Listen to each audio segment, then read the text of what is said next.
Bro, I'm tired of this. I am super tired of this. I'm tired of doing all this editing, going through all these troubles. We're at 40 or 50 subscribers. No offense to y'all. I love y'all. But I'm tired of it. Plus, I have a full-time job. Like, I don't got time for it. I'm sorry. We canceled. What? We canceled. That's it. Captain K's Den is canceled. What about Daryl?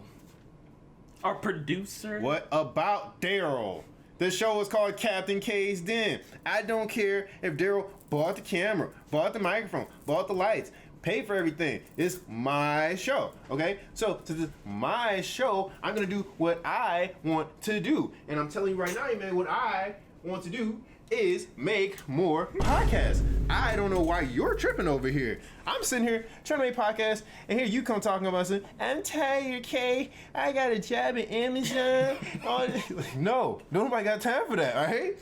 We gonna sit here and make podcasts, because that's what Daryl paid for all his equipment for to do. Is Daryl still here? Yeah, he's still here. Okay, that's what Daryl paid for all of our stuff to do, you know? So we gonna sit here, we gonna brainstorm, we gonna make these podcasts, and we gonna enjoy it, we gonna love it. That's, make a good show. Exactly, make a great show.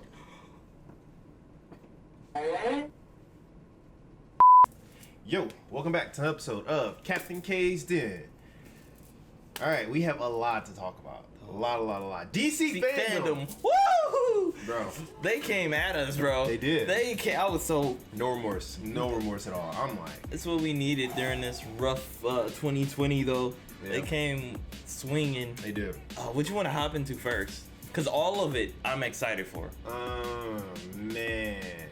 Favorite, least favorite moments. Okay, so...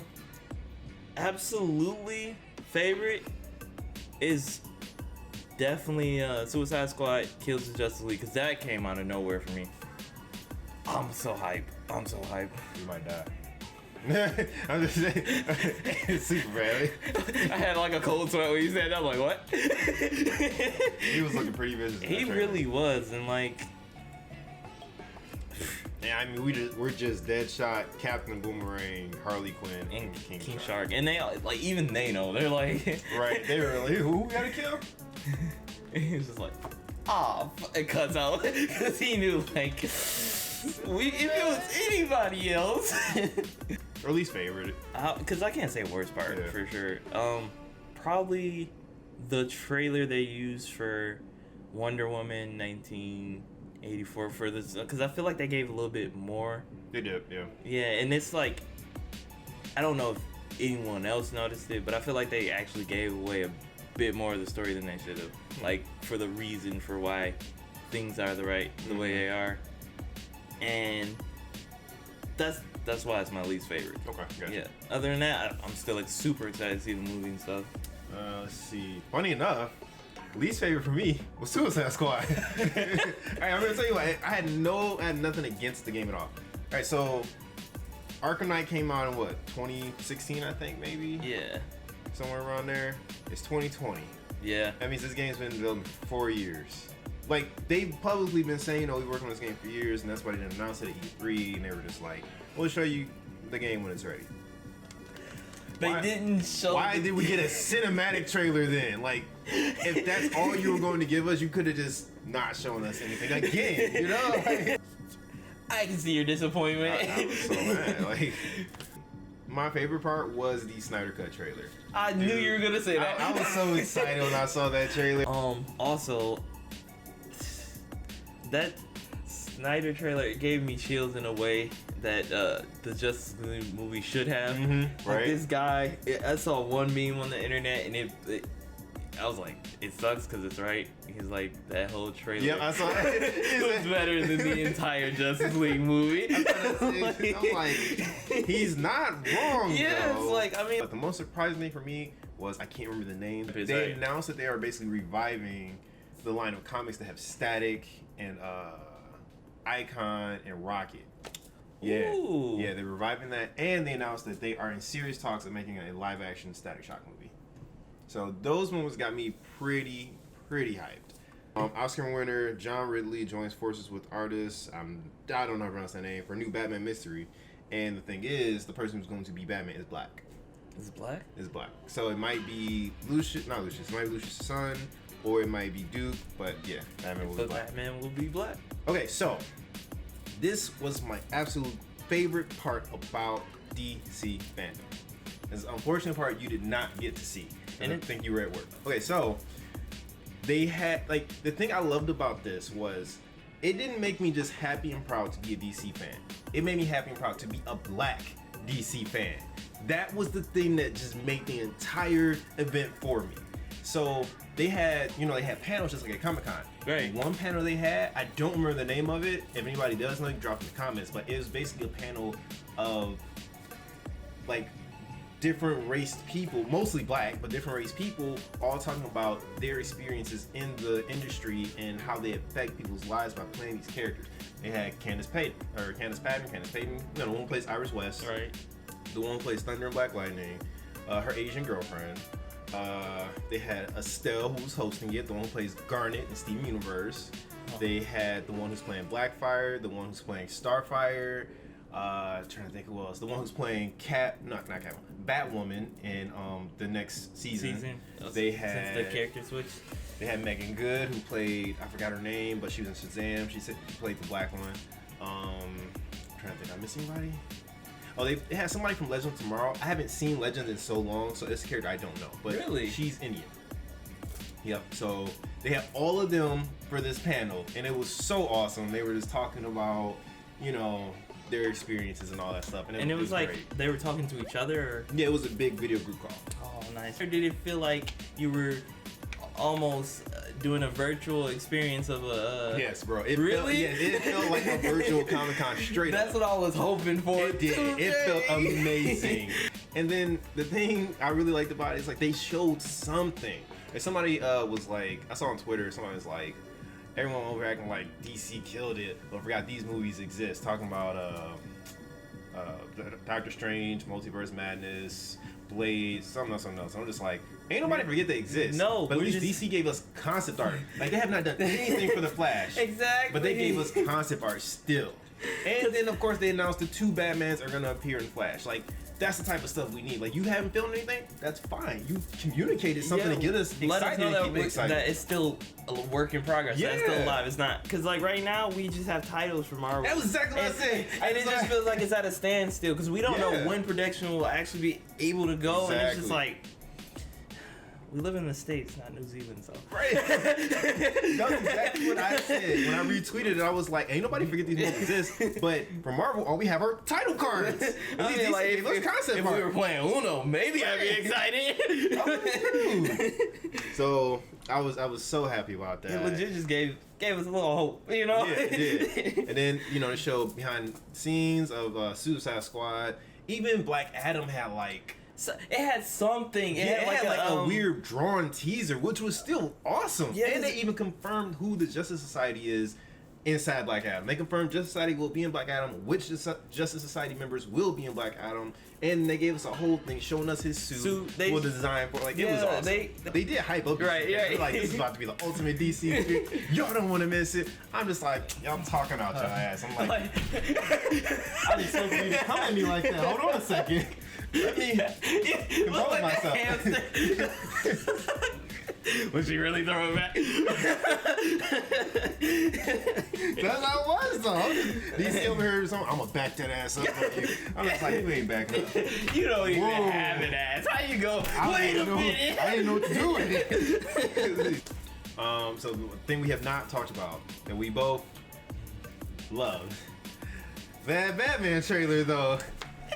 Dude, have you seen the meme? It's like, like the Batman. Nobody wants to eat a piece of shit. Like, I don't want Robert Pattinson Batman. Like, dude, I was like, this is the whole internet, and I was like, because even when like we were talking about, you didn't like the suit.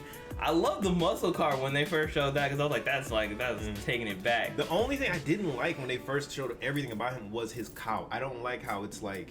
It reminds me of season 5 Flash cowl. Where he had the top part and it wasn't connected down here. And you saw in season 6 they immediately changed and gave him back that chin part because it just looks better.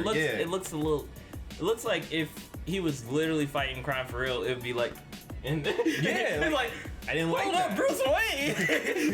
Right, somebody gets a fight. Everything else though about the suit, yes. And then seeing it in action at night Yes, with yes. rain, it looks I even said that. better. I was like, seeing the suit in action looks amazing. Like, Totally different I had like even in action, I didn't mind it. I was I was just like, bro, I don't even give a shit about the fact that it looks like that. I'm like, this looks sweet. Robert Pattinson's like edgy way of acting, I feel like fits. It fits. Cause like. I think we were like some of the only people who, like, when he got cast, we were just everybody no. chill, he will be fine. No, that's what I'm saying. I'm like, I'm just happy we were right. And then I hope it's like that all the way through and not just the trailer because I like to be right. Yeah, same. And so now I'm kind of at the point, I don't know if I want them to go back to Comic-Con. Like, Comic-Con sells out every single year. Yeah. I was able to go to this. Like, Yeah. I didn't have to get a flight. Like, I didn't have to like take weeks off of work in advance to get this stuff. Like, I took a day off. Like, and don't get me wrong, Comic-Con is a really special experience. I mean, you get to do the meet and greets. You get special merchandise. Like, it's a lot. It's really cool. It's definitely like its own. Like, it's definitely for fans and stuff. It's just I prefer not they did, everyone can do it. I prefer they did kind of like both. Like they show, let's just say at DC Fandom they'll show a Batman trailer, but at Comic-Con they'll show the opening 5 minutes or maybe a sizzle reel or something. Something, like that. yeah. Okay. So like we both get content. Your content's a little better, but you paid to go out to San Diego, all that good stuff. Yeah, so that's why you get the better stuff. Plus, you come back with merch. Or if anything, they could show the same stuff, but then San Diego people get the experience of meet and greets, being in a big crowd when everything was revealed, getting the merch, like you said. Yeah, freaking merch is what makes them. Yeah, honestly. Like people would just walk bags of stuff. Oh my god, like a Motor City Comic-Con. It's literally like it's all showroom, but like that is where it's at. Like you come with money or leave a little sad. So. That was what we thought of DC Fandom. We're going to segue into our news. I'll have Manny go first, and then I will go. Okay. I no longer work with Amazon, so my flexibility that I had is completely gone. In fact, I'm back to basically doing what I was doing out of lack of options. And I'm not even a manager, so Damn. I'm just, like, floating.